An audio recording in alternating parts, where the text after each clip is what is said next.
We're behind the bench with Scott Arniel, and Scott, let's look back at the weekend in reflection. 1-1, but I think when you look at it, disappointment here at home. You wish you could have, I think, get off to a little bit better start. Oh, well, no doubt that the two teams we saw Friday night and then Saturday night were exact opposites. And, no discredit to Chicago and how they play, and they're a heck of a hockey team, but we gave them lots of opportunities. We turned the pucks over numerous times and didn't have that compete and battle that we'd shown earlier on in training camp and then through the first two games against San Jose. And, came back the next night in Minnesota and played hard and played a lot better. And hopefully that's the message that the players got, that when we grind and we play and we use our skill, that things work out for us. It's got to look like, again, units of 5 guys working together on loose pucks, getting themselves into position to help each other, not only defensively but also in the offensive zone, winning one-on-one battles. That's what the game's all about. Every time the puck is dropped at a face-off, there's a one-on-one battle happening. And if it's in the neutral zone, if it's in the offensive zone, the D zone, it's always you against one of the oppositions. And the more of those battles that you win, obviously the more times you're going to start with pucks, or you're going to have pucks, or you're going to create chances, you're going to get easy breakouts, or you're going to get scoring chances. And I just felt in the Chicago game we didn't battle very hard, and I thought in the Minnesota game, like you said, that we won a lot of those foot races. We won a lot of those one-on-one, head-to-head sort of, me against you mentality, winning those battles. And that's what hockey's about. Those that win more of them are the ones who usually have success. You've been able to here in the last couple of days. You get a couple of days to practice, and not throughout the course of the season. When you play 82 games, do you get sometimes those back-to-back days? You can rest some of your big guys, but you also get a chance, you as a teacher, to get out and spend one-on-one. Yeah, we're always continue to work on stuff. Things evolve as the season goes on. I mean, you have a style of play that you try to do in training camp, but there's little things that maybe we don't do well, and we got to continue to work on. There's areas where we're strong, and we want to continue to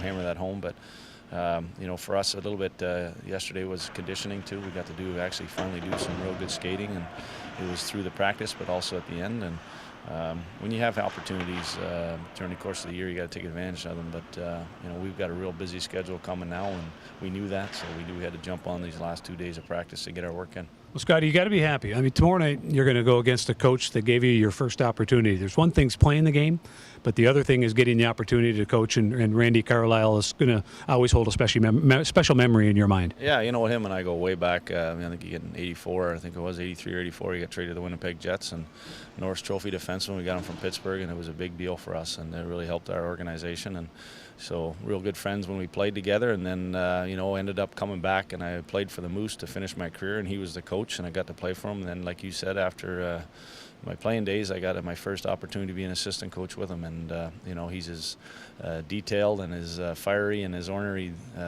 now as he was then, but he's a great teacher, and he certainly helped my career along the way, and he's been a good friend over the course of since I've become a head coach too. He's a guy that I can always talk to if I've got issues and any questions. He's been very, very good that way, and he's had success at all the levels, but obviously at the NHL he's won a Stanley Cup, so you look to people like him as role models. Look ahead here. You got 3 games in the next 4 nights. Do you like the schedule? Yeah, well, it is what it is. That's where we're going to start to ramp up. I think this is where it's starting to lead into, and the schedule gets real busy. It's real interesting. We got 4 real physical games coming up, and we got teams that are, in Anaheim, Calgary, Chicago, and Philly. Sort of 4 teams that like to bang and are going to play physical. So it's a good test for us.